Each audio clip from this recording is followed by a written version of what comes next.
জামায়াত এবং বিএনপির মধ্যে এক ধরনের চাপানুতর দেখা যাচ্ছে।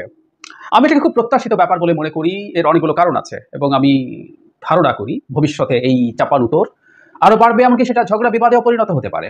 যারা কোটায় সিগনেচার দিয়ে আওয়ামী লীগের নেতারা যেখানে চাকরি দিয়েছে, এই জায়গাগুলো পরিষ্কার পরিচ্ছন্ন করতে হবে। যারা মাইর খাওয়ার আগ পর্যন্ত আওয়ামী লীগ ছিল, মাইর খাওয়ার সাথে সাথে হিন্দু হয়ে গেছে, তাদের এই মতলববাদী সাম্প্রদায়িকতাকে এক্সপোজ করতে হবে। তো সেই তুলনায় আমি ডক্টর মোহাম্মদ ইউনূসের ব্যাপারে আমি হৃদয়ের যে অর্ঘ্য, প্রেম, ভালোবাসা, প্রণতি, ঠিক সেইগুলোকে দেখে আমার পিতা, আমার কাকা, আমার দাদা, আমার সন্তান, আমার প্রিয়জন, তাদেরকে আমি যেভাবে অত্যন্ত বিনয়ের সঙ্গে যে বিষয়গুলো বলি, সেই কথাগুলি আমি তাকে বলছি। এই যে ক্ষমতা গ্রহণ করার পর থেকে তার মধ্যে যে সমস্যাগুলো দেখা দিচ্ছে, এই সমস্যাগুলো যদি তিনি দূর করতে না পারেন, তার সফলতার কোনো সম্ভাবনা নেই। ধীরে ধীরেই কিন্তু বিএনপি এবং জামাত নির্বাচনের প্রস্তুতি নিচ্ছে, মিছিল সমাবেশ করছে তারা, এবং তাদের পক্ষ বিপক্ষকে ডাকছে বা তাদের যেন পাশে দাঁড়ায় জনগণ, সেজন্য কিন্তু তারা একের পর এক এগিয়ে যাওয়ার চেষ্টা করছে। এখন বর্তমানে জামাত এবং বিএনপি কি এদের মধ্যে কোনো ক্যাসাল হতে যাচ্ছে? প্রিয় দর্শক, ইতিমধ্যে কিন্তু হালকা পাতলা একটা গন্ধ বা আভাস পাওয়া যাচ্ছে। তো আমি কথা বাড়াবো না, মূলত তিনজন বিশ্লেষকের বক্তব্য আজকে আপনাদের সাথে শেয়ার করব। জাহিদুর রহমান, গোলাম মাওলা রনি এবং ব্যারিস্টার ফুয়াদ। তিনজনের তিনটি বিষয় নিয়ে আজকের এই ভিডিওটি সাজানো হয়েছে। জামাত এবং বিএনপির মধ্যে কোনো ক্যাচাল হতে যাচ্ছে কিনা, আগামীতে কোনো ঝগড়া বিবাদ হবে কিনা তাদের মধ্যে, বিষয়টি নিয়ে আলোচনা করেছেন জাহিদুর রহমান। এবং দ্বিতীয়ত, বর্তমান অন্তর্বর্তী সরকারের প্রধান উপদেষ্টা ডক্টর মোহাম্মদ ইউনূস, তার সামনে 7টা ভুল রয়েছে বা এরকম কিছু আলোচনা করেছেন। এবং এখনও অনেক মহলের মধ্যে আওয়ামী লীগের পেতাত্তারা ভর করছে বা বসে আছে ঘাপটি মেরে। অনেক মহলের ভিতরেই পুলিশ প্রশাসন বলেন বা আনসার বলেন, সব ক্ষেত্রেই এরকমই দাবি করছেন ব্যারিস্টার ফুয়াদ। এই মূলত 3টি ভিডিও আপনাদের সাথে শেয়ার করব। তাই চলুন কথা না বাড়াই, আমরা এক এক করে ভিডিওগুলো দেখে আসি। দাঁড়ান, সবাইকে বলবো ভিডিওটি শেয়ার করবেন আর আমাদের চ্যানেলের নতুন হলে সাবস্ক্রাইব করে দিন। চলুন একটা লাইক দিয়ে সবগুলো ভিডিও আমরা দেখে আসি। জামায়াত এবং বিএনপির মধ্যে এক ধরনের চাপানুতর দেখা যাচ্ছে। আমি এটাকে খুব প্রত্যাশিত ব্যাপার বলে মনে করি। এর অনেকগুলো কারণ আছে এবং আমি ধারণা করি ভবিষ্যতে এই চাপানুতর আরো বাড়বে, এমনকি সেটা ঝগড়া বিবাদেও পরিণত হতে পারে। অ্যাপারেন্টলি দুইটা দলের মধ্যে এক ধরনের আন্ডারস্ট্যান্ডিং এর কথা আমরা জানি। তারা নির্বাচন করেছিল একসাথে, এক সময় নির্বাচনে জোট হয়েছিল। এমনকি 2018 সালের নির্বাচনে যখন জামায়াতের নিবন্ধন বাতিল ছিল, তারা তাদের মার্কায় ভোট করতে পারেনি। তাদেরও একটা বড়, সম্ভবত 25-এর কাছাকাছি সিট জামায়াতকে ছেড়ে দিয়েছিল বিএনপি। সুতরাং তাদের এক ধরনের নির্বাচনী ঐক্য ছিল। এটা বলাই বাহুল্য, এটা নির্বাচনী ঐক্যই, এটা আদর্শিক ঐক্য হওয়ার সম্ভাবনা সেই অর্থে দুদলে নেই। কিন্তু সম্প্রতি দেখা যাচ্ছে জামাত এবং বিএনপির মধ্যে চাপানুতর শুরু হয়েছে, কিছুটা ঝগড়া ফ্যাসাদও বলতে পারি। এটা মূলত শুরু হয়েছে জামাতের দিক থেকে। জামাতের আমির কয়েকটা কথা বলেছেন, যেটা নিয়ে শেষ পর্যন্ত বিএনপি মহাসচিব রিয়াক্ট করেছেন। সেটার ইম্প্যাক্ট কি, জামাত কি চাইছে, জামাত যা চাইছে সেটা কতটুকু সঠিক, বিএনপি ভবিষ্যতে জামাতের সাথে সম্পর্কে ডিনামিক্সটা কি হবে, সেগুলো নিয়ে একটু কথা বলতে চাই। 2 দিন আগে জামায়াতের আমির বলছেন এভাবে, যারা রাজনীতি করেন মানুষের মনের ভাষা তাদের পড়তে হবে, মনের সাহিত্য পড়তে হবে। যদি আমরা না পারি, আমরাও ব্যর্থ। আল্লাহর শুকরিয়া ওই ধরনের বাড়াবাড়ির মধ্যে যায়নি। তিনি বলেন, একদিকে শহীদ পরিবারগুলো রাহাজারি করছে, আহতরা হাসপাতালের বেডে কাতরাচ্ছেন। ইতিমধ্যে বন্যার ভয়াবহতা শুরু হয়েছে। যারা জনগণের জন্য রাজনীতি করে না, তাদের উচিত এই বিপদ করে না, তাদের উচিত এই মানুষের পাশে দাঁড়ানো। এই সময়টা ওখানে না দাঁড়িয়ে নির্বাচন জিকির করলে জাতি এটাকে কবুল করবে? নির্বাচন জিকির বলতে স্পষ্টতই বিএনপিকে ইন্ডিকেট করা হচ্ছে, আমরা বুঝতে পারছি। তারপর বলছে তাদের তো নির্বাচনও লাগে না, ভয়ঙ্কর জায়গা যেটা। ইতিমধ্যে যা দখল করেছিল, ফুটপাত থেকে শুরু করে সব দখল নিয়েছে। যা আওয়ামী লীগ 15 বছরে সাজিয়েছিল, সব তারা দখল করে নিয়েছে। আমরা বুঝতে পারি যে এটা বিএনপিকে ইন্ডিকেট করেছে। খুবই আক্রমণাত্মক বক্তব্য, এবং কোনো একটা জায়গায় আমার যত চোখে পড়ে আমি খুঁজে পাইনি আর, যেমন এক লুটেরা থেকে আরেক লুটেরার কাছে ক্ষমতায় যাওয়া নিয়েও তিনি প্রশ্ন করেছেন। জামাতের মধ্যে অনেকগুলো কাজ করার চেষ্টা করছে। আমরা খেয়াল করেছি সব ইসলামিক দলগুলোকে একত্র করা, এমনকি কওমিদের সাথে, যাদের সাথে তাদের এক সময় সংঘাত ছিল, বলা যায় আদর্শিক সংঘাত ছিল, তাদের সাথেও জামাতের আলোচনা হচ্ছে এবং কেউ কেউ তাদেরকে এন্ডোর্সও করার চেষ্টা করছে। এটা আলাদা একটা আলোচনার জায়গা, সেটা নিয়েও কথা বলবো। এটার জবাবে জামাতের আমির যা বলেছেন, এটার জবাবে জনাব মির্জা ফখরুল ইসলাম আলমগীরের কাছেও প্রশ্ন করা হয়েছিল। সেখানে তিনি জবাব দিয়ে, তাকে যখন জিজ্ঞেস করা হয়েছিল, উনি জবাব দিয়েছেন, যাদের জনসমর্থন নেই, জনগণ মনে করে না যে এরা সরকার চালাতে পারবে, তারা এই ধরনের চিন্তা ভাবনা করে। আমি কোনো দলের নাম বলছি না। স্পষ্টতই তিনি নাম না বললেও জামাতের কথা বলেছেন, এবং জামাত ও বিএনপির নাম না বললেও বিএনপির কথাই বলেছে। কিভাবে দেখবো আমরা আসলে এটা? এবং আমাদের এখন যেহেতু আওয়ামী লীগ নেই, বিএনপি জামাতের ভবিষ্যৎ সম্পর্কটা কি হবে, কি হবার কথা আমরা বুঝতেই পারি। বিএনপি জামাতকে জোটে নিয়েছিল কারণ একটা হিসেবে দেখা গেছে বাংলাদেশের যদি সঠিক ভোট হয় তাহলে জামাতের এককভাবে জেতার সম্ভাবনা খুব বেশি জায়গায় নেই। এটা অন্তত যে সময় নির্বাচন হতো সে সময়কার কথা, এখনকার আপডেটেড তথ্য আমরা জানি না। আমাদের কারো ধারণা যে জামাতের অনেক উন্নতি হয়েছে জনসমর্থনের দিক থেকে। আমার এটা নিয়ে দ্বিমত আছে, আমি সেই জায়গায় যাচ্ছি না, দ্বিমতের প্রশ্ন। কিন্তু একটা সময় জামাত কয়েকটা সিটে হাতে গোনা এককভাবে নির্বাচিত হয়ে আসার সক্ষমতা ছিল, 4, 5, 6 এর বেশি না, 96 সালের দিকে এই ধরনের পরিস্থিতি ছিল। কিন্তু জামাতের বিভিন্ন সিটে বেশ মানে এটা ভ্যারি করে, কিন্তু 10 থেকে 25, 30, কোনো সিটে 40-50 হাজারও ভোট আছে। ফলে নির্বাচনী রাজনীতিতে এটা খুব বড় ডিসাইডিং ফ্যাক্টর হিসেবে আবির্ভূত হয়েছিল আওয়ামী লীগ যদি থাকে। ফলে বিএনপি জামাতকে নিয়েছে এবং জামাত এই সুযোগটা রাজনৈতিক ক্যালকুলেশনে ব্যবহার করেছে। খুবই স্বাভাবিক, খুবই যৌক্তিক ব্যবহার। নির্বাচনী রাজনীতিতে এগুলো হয়। আপনার সমর্থন যদি প্রয়োজন হয় কারণ নির্বাচনে জেতার জন্য, আপনি তখন সিট নিয়ে অনেক বেশি বার্গেইন করতে পারবেন। এখন যেহেতু আওয়ামী লীগ নেই, তাহলে বিএনপির আসলে জামাতকে প্রয়োজন নেই। এখন একটা নির্বাচন যদি হয় বা আরো পরের দিকেও একটা নির্বাচন যদি হয়, সেখানে বিএনপি নিরঙ্কুশ সংখ্যাগরিষ্ঠতা মানে অনেক বড় স্কেলে পাবে, এটা আমি ধারণা করি। যদিও এর মধ্যে পলিটিক্যাল ডিনামিক্স অনেক পাল্টে যাওয়ার সম্ভাবনা আছে। আমাদের গণঅভ্যুত্থানের নেতৃত্বে যে ছাত্ররা ছিলেন তারা একটা রাজনৈতিক দল করতে পারে বলে আলাপ আছে, তারা কেমন করে সেটাও ভবিষ্যতের রাজনীতিক ক্যালকুলেশনের ক্ষেত্রে ইম্পর্টেন্ট হয়ে দাঁড়াবে। কিন্তু এই মুহূর্তে পরিস্থিতি যা তাই হবে, জামায়াত কিছু সিট পাবে এবং তারা যদি একটা ইসলামিক দলগুলোর সাথে এক ধরনের অ্যালায়েন্স করতে পারে, সেই সিটের সংখ্যা বাড়তে পারে। কিন্তু বিএনপির আর জামায়াতকে প্রয়োজন নেই, এটা হলো জরুরি কথা। সুতরাং জামায়াত এখন একটা আলাদা রাজনৈতিক দল, তার আলাদা রাজনীতি থাকবে এবং সে চাইবে তার রাজনীতির দিকে তার অন্যান্য মানুষজনকে আনতে, এবং জামাতের রাজনীতি এখন স্বাধীনভাবে করবে। সুতরাং জামাত যখন বিএনপিকে এক ধরনের আক্রমণ করছে, মানে প্রায় সবই দখল করে ফেলেছে বিএনপি, আবারও বলছি নাম বলেননি কিন্তু ইন্ডিকেট করছে, এবং আমরা এই তথ্য আসলেও দেখেছি মিডিয়াতে যে অনেক জায়গায় বিএনপির কিছু নেতাকর্মী এই ধরনের কাজ করেছে। বিএনপি তাদের বিরুদ্ধে খুবই টাফ ডিসিশন নেওয়ার চেষ্টা করছে, এটাও আমি বিএনপির ক্ষেত্রে বলতে হবে, কারণ তারা অনেকে বহিষ্কার করেছে। তাদের সাংগঠনিক সম্পাদক পর্যায়ের একজনকে বহিষ্কার করা হয়েছে, বিভিন্ন লেভেলের নেতাকর্মীদেরকে বহিষ্কার করা হয়েছে। তাদের খুব সিগনিফিক্যান্ট 2 জন নেতার কর্মী সমর্থকদের মধ্যে যখন সংঘাত হয়েছে, যাতে একজন নিহত হয়েছে, গুরুত্বপূর্ণ 2 জন নেতাকে তারা দলের পদ স্থগিত করেছে, এরকম ঘটনা ঘটেছে। তো বিএনপি আন্তরিকভাবে চেষ্টা করছে, এটাও আমি দেখতে পাচ্ছি। কিন্তু ডিসপাইট এভরিথিং বেশ কিছু জায়গায় এই ধরনের দখলদারিত্ব বা এই ধরনের সংকট আসলে দেখা যাচ্ছে। সো এটাকে যখন ইন্ডিকেট করছে, জামাত যদি বিএনপির সাথে প্রতিদ্বন্দ্বী হিসাবে রাজনীতির মাথায় আবির্ভূত হয়, জামাত এটা ব্যবহার করবে না কেন? জামাত সেটা ব্যবহার করছে এবং তাদের জায়গা থেকে তারা ঠিক আছে, কোনো সন্দেহ নেই। এবং বিএনপি যেহেতু আগে ক্ষমতায় বেশ কয়েকবার ছিল, জিয়াউর রহমানের পরে ছাড়াও 91 থেকে অন্তত 2 বার ক্ষমতায় ছিল পূর্ণ মেয়াদে, সেই সময় তাদের দুর্নীতি বা অনিয়মের, বিশেষ করে 2001-06 সরকারের বিরুদ্ধে অভিযোগ ছিল কিছু। সুতরাং সেগুলো এখন আনবে, কারণ যেহেতু আওয়ামী লীগ আর নেই, এখন আওয়ামী লীগের সমালোচনার জায়গা বাদ, এখন মাঠে যারা আছেন, আওয়ামী লীগ যেহেতু কোনোদিন শক্তি হিসাবে ফিরে আসলে, তখন আবার আওয়ামী লীগ কি করেছিল বাংলাদেশে সেই আলোচনাগুলো আসবে। এখন বিএনপির সাথে যদি জামাতের ডিবেট হয়, ঝগড়াঝাটিও হয় কিছুটা, সেখানে বিএনপি কি ক্ষেত্রে কি সমস্যা করেছে জামাত এগুলো আনবে, এটাই খুব স্বাভাবিক, কারণ তারা এখন প্রতিদ্বন্দ্বী রাজনৈতিক দল। অ্যাট দ্য সেম টাইম জামাত মনে করছে তাদের আর বিএনপির প্রত্যেকে তো চিন্তার জায়গা একই না। বিএনপি জানে এই মুহূর্তে নির্বাচন হবে এবং যত আগে নির্বাচন হয় বিএনপির খুব দ্রুত সেই জনগণের সেন্টিমেন্ট ইউজ করে বিরাট জয় পাওয়া বিএনপির জন্য অনেক সহজ, রাইট? তো বিএনপি আগে নির্বাচন চাইবে। জামায়াত হয়তো ভাবছে তাদের চিন্তা কতটা সঠিক, কতটা ভুল, কতটা এফেক্টিভ হবে এটা সময় বলবে, কিন্তু জামায়াত চাইছে নির্বাচনটা যত পিছিয়ে দেওয়া যায় তাতে তার সুবিধা। কারণ হলো জামায়াত মনে করছে সে এখন যদি এককভাবে নির্বাচন করতে যায়, তার এই নতুন পলিটিক্যাল যে পরিস্থিতি দাঁড়িয়েছে তাতে সে সময় নিয়ে দলকে আরো গুছিয়ে তুলতে পারে, দলকে আরো শক্তিশালী করে তুলতে পারে। সুতরাং এটা তার জন্য খুব পজিটিভ হবে বলে সে ধারণা করছে। সুতরাং সে সময় চাইছে। এই সময় চাওয়া আবার 2টো বেনিফিট তাকে দিচ্ছে। একটা হলো এই মুহূর্তে বাংলাদেশের মানুষ, আমি যতদূর পালস বুঝতে পারি, আমি অনেক মানুষের সাথে কানেক্টেড না, কিন্তু মানুষ যেভাবে কথা বলছে, সোশ্যাল মিডিয়াতে যেভাবে রিয়াক্ট করছে, তাতে একটা জিনিস আমার কাছে মনে হয়েছে, খুব দ্রুত নির্বাচন চাওয়াটা মানুষ পছন্দ করছে না। সুতরাং জামাত মানুষের সাথে এক ধরনের কানেকশন তৈরি করছে। একই সাথে জামাতের বরং আরেকটা বড় বেনিফিটও আছে, সেটা হলো যেহেতু যে সরকার আছে, জনগণ যে সরকারটার পেছনে আছে, আমি বহুবার বলেছি সরকারটারও ম্যান্ডেট আছে, এটা ভোট দিয়ে নির্বাচিত না হলেও এর সিরিয়াস রকম, এটা রক্তের ওপর দিয়ে, মানুষের রক্তের ওপর দিয়ে আসা সরকারের সিরিয়াস ম্যান্ডেট আছে। সুতরাং এই সরকারও জামায়াতকে তার পক্ষ, অন্তত তাকে ডিস্টার্ব করছে না এরকম একটা ফোর্স হিসাবে দেখবে। সেই ক্ষেত্রে সরকারের দিক থেকে তার কিছু সুযোগ সুবিধা, অন্তত তাকে ডিস্টার্ব করা হবে না, এই ধরনের একটা পরিস্থিতি সে পেয়েও যেতে পারে। ডক্টর মোহাম্মদ ইউনূস এখন রাষ্ট্র ক্ষমতা পরিচালনা করছেন। বেশি দিন নয়, মাত্র 2 সপ্তাহ হলো তিনি ঠিক প্রধানমন্ত্রীর যে চেয়ারটি, সেই চেয়ারটি পরিচালনা করছেন তার প্রিয়জন এবং আপনজনদেরকে নিয়ে। এবং এখন পর্যন্ত যতটুকু আমরা জানতে পেরেছি যে কোনো রকম দেশি এবং বিদেশি কোনো চাপ তার উপরে নেই। তিনি নিজের ইচ্ছায়, নিজের পছন্দে চলছেন, কারা উপদেষ্টা হবেন, কারা সচিব হবেন এবং গুরুত্বপূর্ণ পদ পদবিতে কারা বসবেন, এই পুরো জিনিসটি তিনি স্বাধীনভাবে করতে পারছেন। ফলে তার এই যে সাম্প্রতিক কর্মকাণ্ড, সেই কর্মকাণ্ডের ব্যাপারে আমরা প্রথমত বলতে পারি যে তিনি স্বাধীনভাবে কাজ করছেন, স্বাধীনভাবে কাজ করার মতো তার তাগত রয়েছে, শক্তি রয়েছে।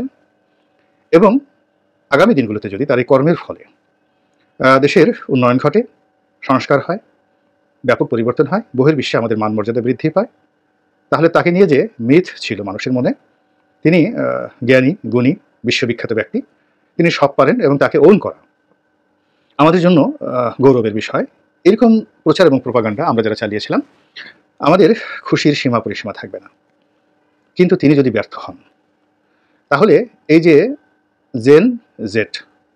জেনারেশন জে বা জেনারেশন জেড, যে তারুণ্য এই বিপ্লবটি ঘটালো এবং সেই তারুণ্যের যে অভ্যুত্থানের সঙ্গে আমজনতা, সাধারণ জনতা তারা যোগদান করলেন এবং তার ফলে ডক্টর মোহাম্মদ ইউনূস এবং তার সঙ্গী সাথীরা যে ক্ষমতায় বসলেন, কোনো কারণে যদি ডক্টর ইউনূস ফেল করেন, পরাজিত হন, ব্যর্থ হন, আল্লাহ না করুক, প্রথমে নাউজুবিল্লাহ বলে নিচ্ছি, যদি এমন পরিস্থিতি হয় তাকেও শেখ হাসিনার মতো চলে যেতে হয়, পালিয়ে যেতে হয়, কিংবা এমন যদি হয় তিনি হঠাৎ করে আমেরিকা চলে গেলেন আর এলেন না, কিংবা ইতিপূর্বে তিনি যখন রাজনৈতিক দল করেছিলেন, এটাতে রেকর্ড রয়েছে, তার সঙ্গে অনেকে যোগদান করেছিলেন এবং তার উপর নির্ভর করেছিলেন, কিন্তু শেষ মুহূর্তে এসে তিনি একেবারে 180 ডিগ্রি অ্যাঙ্গেলে গিয়ে বললেন আমি রাজনীতি বুঝি না, রাজনীতি করব না, এটা ভুল হয়েছে, এবং তিনি একেবারে এয়ারপোর্টে এসে সেই কানে ধরে তিনি জাতির কাছে মাপ চাইলেন।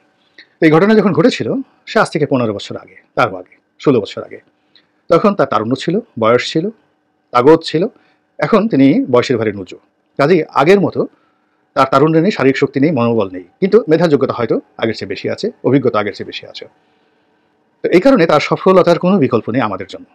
কারণ হলো, যদি তিনি ব্যর্থ হন তাহলে এই যে তরুণ যারা জেনারেশন, লাখ লাখ তরুণ, যাদের ঘাম, যাদের অশ্রু, চোখের জল, যাদের রক্ত একাকার হয়ে গেছে বাংলার জমিনে, এবং এই রক্তের উপর দাঁড়িয়ে আজকের এই গণঅভ্যুত্থান কাজ করছে, যদি কোনো তৃতীয় শক্তি আসে, যদি কোনো অশুভ শক্তি আসে, তাহলে এই লক্ষ লক্ষ তরুণের ঘর বাড়ি জ্বালিয়ে দেওয়া হবে। আমরা যারা বড় বড় কথা বলছিলাম, আমাদেরকে জীবন্ত কবর দেওয়া হবে। আমরা যারা দেশের মধ্যে আছি, জীবন্ত কবর। এখানে যাদেরকে এখন আইন আদালতে তোলা হচ্ছে, গ্রেপ্তার করা হচ্ছে, এটা তারা অনেক সৌভাগ্যবান।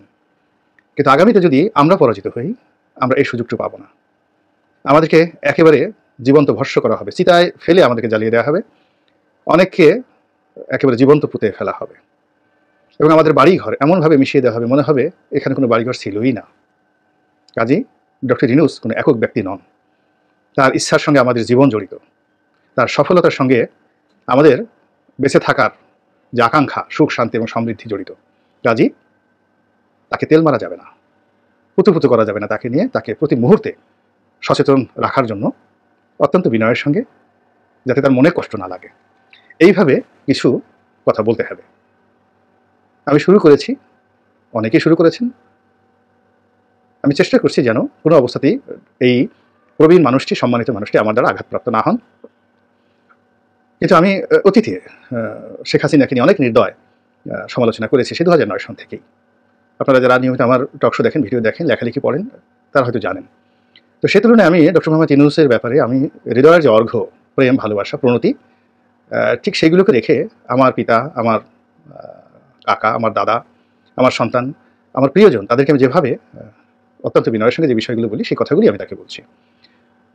এই যে ক্ষমতা গ্রহণ করার পর থেকে তার মধ্যে যে সমস্যাগুলো দেখা দিচ্ছে, এই সমস্যাগুলো যদি তিনি দূর করতে না পারেন, তার সফলতার কোনো সম্ভাবনা নেই।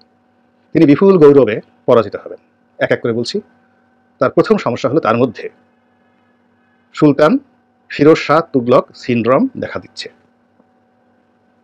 2014 সন থেকে এই সিনড্রোমটি শেখ হাসিনার মধ্যে দেখা দিয়েছিল, এবং এটি বাড়তে বাড়তে বাড়তে বাড়তে শেখ হাসিনার পতন পর্যন্ত তাকে পৌঁছে দিয়েছিল। এখন সুলতান ফিরোজ শাহ তুগলকের যে সিনড্রোম, এটা কি?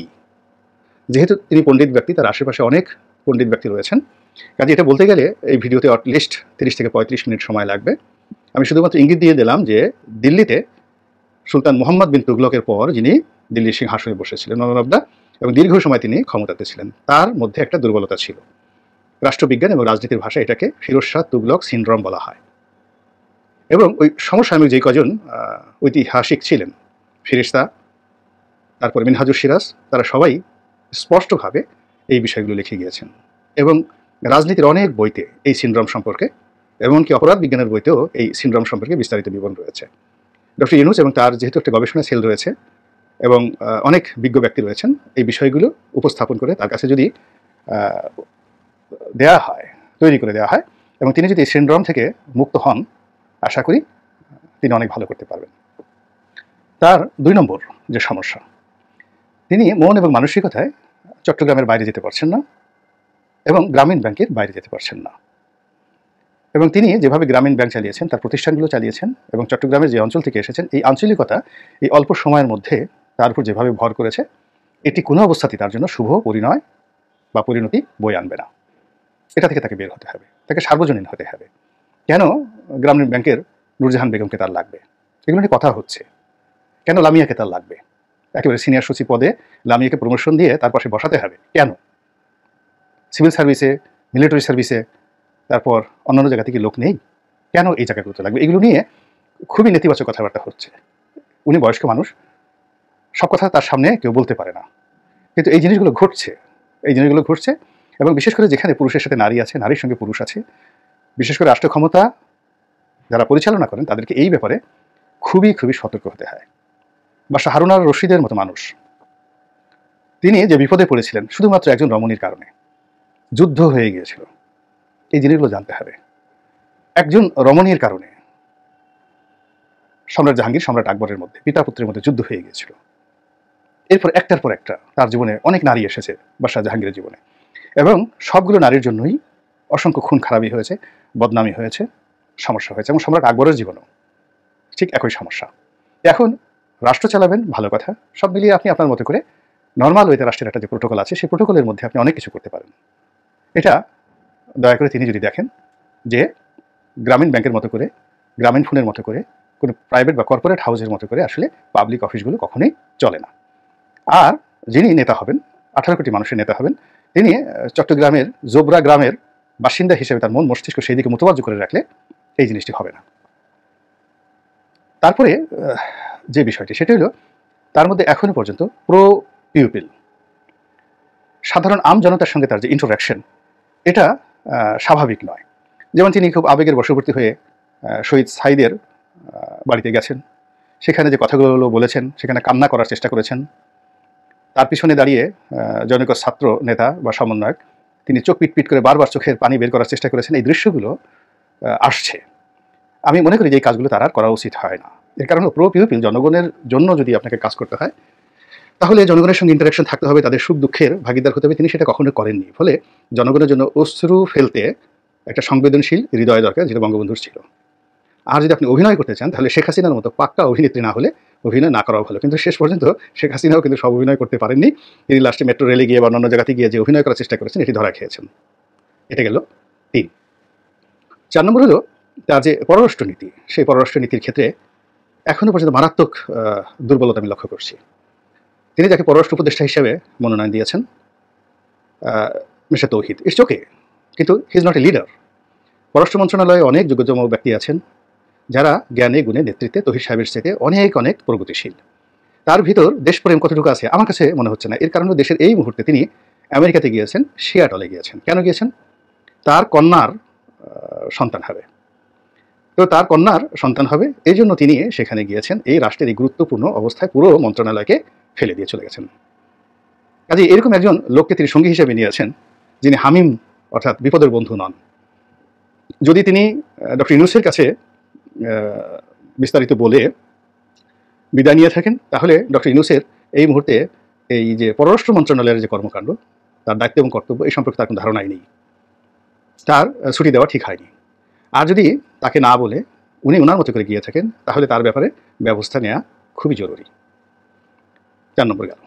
5 নম্বর হলো তার যে অ্যাডমিনিস্ট্রেটিভ পাওয়ার, পুলিশে, সিভিল সার্ভিসে, মিলিটারি সার্ভিসে, কোনো জায়গাতেই এখন পর্যন্ত একটা সিঙ্গেল উদাহরণ আমি দেখতে পাইনি যার মধ্যে লিডারশিপ আছে, প্রত্যুৎপন্নমতিত্ব আছে, নেগোসিয়েশন আছে, ডিপ্লোম্যাসি আছে, পলিটিক্যাল মিশন আছে, ভিশন আছে ইত্যাদি। সব কিছু মনে হচ্ছে স্ক্রিপ্ট অনুযায়ী হচ্ছে। কোথা থেকে কিভাবে কখন কোনটা ঘটছে আমরা টের পাচ্ছি না। এখন এই কাজগুলো আলটিমেটলি ডক্টর মোহাম্মদ ইউনূসকে দায়িত্ব নিতে হচ্ছে। যারা কোটায় সিগনেচার দিয়ে আওয়ামী লীগের নেতারা যেখানে চাকরি দিয়েছে, এই জায়গাগুলো পরিষ্কার পরিচ্ছন্ন করতে হবে। যারা মাইর খাওয়ার আগ পর্যন্ত আওয়ামী লীগ ছিল, মাইর খাওয়ার সাথে সাথে হিন্দু হয়ে গেছে, তাদের এই মতলববাদী সাম্প্রদায়িকতাকে এক্সপোজ করতে হবে। জুলাই আগস্টে যে গণ অভ্যুত্থান হয়ে গেল, আমরা শ্রদ্ধার সাথে স্মরণ করছি এই যে শত শত হাজার হাজার শিক্ষার্থী, ছাত্র জনতা, দেশের মানুষ যারা শহীদ হইলেন, জীবন দিলেন, ওনাদের রুহের মাগফিরাত কামনা করছি। লক্ষ লক্ষ ছেলে মেয়েরা দেশে বিভিন্ন প্রান্তে আহত হয়েছে, প্রতিবন্ধী হয়ে গেছে, চোখ নষ্ট হয়ে গেছে কয়েকশো ছেলে মেয়ের, মানে ভয়ঙ্কর, অনেকের হাত পা কেটে ফেলতে হয়েছে, প্রতিবন্ধী হয়ে গেছে সারা জীবনের জন্য। ওনাদেরকে ওনাদের পরিবারের প্রতি আমাদের সমবেদনা, এবং আমরা অন্তর্বর্তীকালীন সরকারের কাছে দাবি জানিয়েছি ইতিমধ্যে কয়েক দফা যে এই ধরনের সকল পরিবারকে একটা কমিশন গঠন করে কিভাবে পুনর্বাসিত করা যায়, তাদের চিকিৎসার ব্যবস্থা করা যায়, তাদের যেখানে চাকরি দেওয়ার ব্যবস্থা যদি থেকে থাকে সেটা চাকরির ব্যবস্থা করে করা যায়, এবং যারা আহত হচ্ছেন যদি বিদেশে নেওয়ার প্রয়োজন হয় তাদেরকে সুচিকিৎসার জন্য সেগুলো বিবেচনায় নিয়ে একটা সঠিক পুনর্বাসনের পরিকল্পনা করা দরকার আর কি। প্রথমত হচ্ছে যে এই সরকারের কাছে অনেকগুলো চ্যালেঞ্জ আছে। প্রথম চ্যালেঞ্জ হচ্ছে যে প্রত্যেকটা ফ্যাসিবাদী সরকারের বিদায়ের পরে গণ অভ্যুত্থান যাদের বিরুদ্ধে হয় তাদেরকে প্রশাসন থেকে শুরু করে রাষ্ট্রের বিভিন্ন জায়গা থেকে কিভাবে নিউট্রালাইজ করে দেওয়া যায়, তাদেরকে কিভাবে দূরে সরানো যায়। কারণ যেই রাষ্ট্র ব্যবস্থাটাকে একটা দানব হওয়ার জন্য তারা বছরের পর বছর সাহায্য করেছে, সময় দিয়েছে, শ্রম দিয়েছে, এই কাঠামোটা তৈরি করেছে, অতএব তাদেরকে যদি এখান থেকে সরানো না যায় তাহলে এটা একটা নতুন কাঠামো এখানে জায়গা করে নিতে পারবে না। এটা খুব বাস্তব একটা ব্যবস্থা। তো পৃথিবীর বিভিন্ন জায়গায় আমরা দেখেছি, জার্মানিতে দেখেছি, ইটালিতে দেখেছি, ইরাকে দেখেছি, পৃথিবীর বিভিন্ন দেশে এই ঘটনাগুলো ঘটেছে। গণ অভ্যুত্থানের পরে যারা ক্ষমতা নিয়েছেন তারা পুরাতন প্রশাসনকে যতটা সম্ভব পরিষ্কার পরিচ্ছন্ন করে নতুন প্রশাসন দায়িত্ব নিয়েছে। কিন্তু এটার মানে এটা না যে প্রশাসনের শতভাগ মানুষকে বাদ দিয়ে দিতে হবে, তাহলে দেশে আবার একটা বিশৃঙ্খলা তৈরি হবে এবং এই রাষ্ট্রকে সামনের দিকে এগিয়ে নেবার জন্য যে জায়গাটা আছে, সে যে লড়াইটা আছে সেই লড়াইটা ক্ষতিগ্রস্ত হবে। তাহলে আমরা যেটা মনে করছি সেটা হচ্ছে প্রশাসনকে পরিষ্কার পরিচ্ছন্ন করা দরকার ফ্যাসিবাদের যে প্রেতাত্মা আছে, ফ্যাসিবাদের যে দৌরাত্ম্য আছে, দোসররা আছে এদের থেকে। কিন্তু এর মধ্যে খুঁজে ফিরতে হবে যে এর ভিতরে ভালো মানুষ কারা আছেন, পেশাদার মানুষ, কিন্তু এই আওয়ামী আমলে এসে চাকরি করেছে, সরকার সাথে করেছে, দুর্নীতি করে নাই, আওয়ামী লীগের দালালি করে নাই, এমন মানুষ আছে।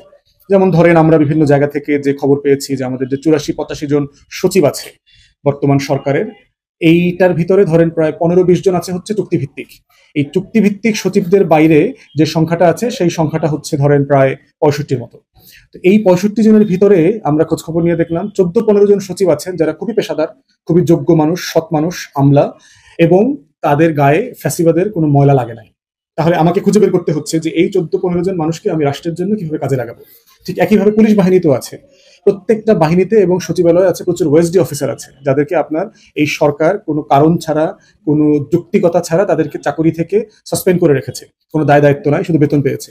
তাহলে তার ভিতরে কারা যোগ্য, তার ভিতরে কারা দক্ষ পেশাদার আছেন, তাদেরকে চাকরিতে ফিরায় নিয়ে আসা। পুলিশের ভিতরে কারা ভালো মানুষ ছিলেন, পেশাদার অফিসার ছিলেন, তাদেরকে ফিরায় নিয়ে আসা, তাদেরকে রাইট জায়গাগুলোতে পদস্থ করা, যেন তারা প্রশাসনের চাকাটাকে ঘুরায় নিতে পারেন।